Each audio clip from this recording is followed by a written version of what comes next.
Hello, नमस्कार सर्वांना. मला जायचं होतं आज मार्केटला बाहेर. त्यामुळं माझं चाललं होतं पटपट आवरायचं. आणि आपल्याला कोणीतरी डब्यात वाटीत वगैरे काही दिलं का आपल्याला ते रिकामं द्यायला बरोबर वाटत नाही. म्हणून मी म्हटलं आईला जरा गाजरं घेस, आपण गाजराचा हलवा बनवू. मग लगेच पटकन आवरून बाहेर मार्केटला जाणार होतो. मग घरचे कामे आवरून जायचं म्हटलं का आपल्याला वेळच लागतो आणि बाहेर मार्केटला गेलं का खूप वेळ लागतो आहे. आपल्या बायकांचं कसं आहे, काहीतरी दिसलं का आपण ते पाहतच राहतो. त्यामध्ये वेळ गेलेला समजत नाही. नंतर मला मुलांना शाळेतून आणायचं होतं, त्यामुळे पटपट आवरून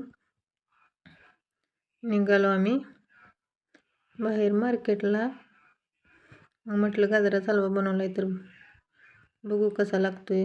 छान झाला होता. मला की आम्ही तिथं खाली एक सेल लागला होता कपड्यांचा, तर आम्ही गेलो. तिथे लहान मुलांचेच कपडे होते. मग तिथं थोडीशी केली शॉपिंग. नंतर मग गेलो इथं साडीच्या दुकानात.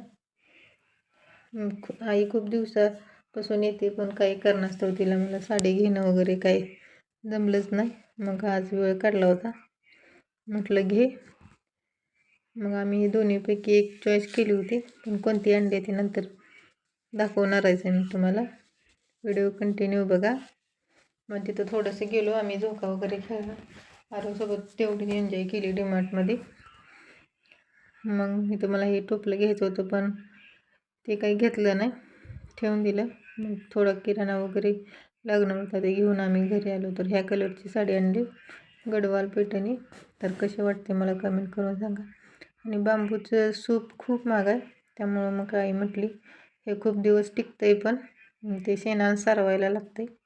मग म्हटले असलंच घेते. मग हे सिलमधून 2 पॅन्टीन 2 टी-शर्ट आणले होते, कारण गावाकडं खूप पांढरे पडतात कॉटनचे कपडे. हे थोडे सिल्कमध्ये असल्यासारखे होते. थोडासा किराणा आणला होता, खारीक वगैरे थंडीत आरवला खायला आणली होती. आणि थोडे मसाले संपले होते, पावभाजी मसाला वगैरे. मग हेच मसाले वगैरे आणले आणि संध्याकाळी मस्त असं जेवण केलं. मूड आलेल्या मटकीची भाजी, पापड, भात, चपाती आणि सकाळची भाजी होती मेथीची. मग छान असं जेवण केलं. चला तर भेटू मग उद्या. बाय.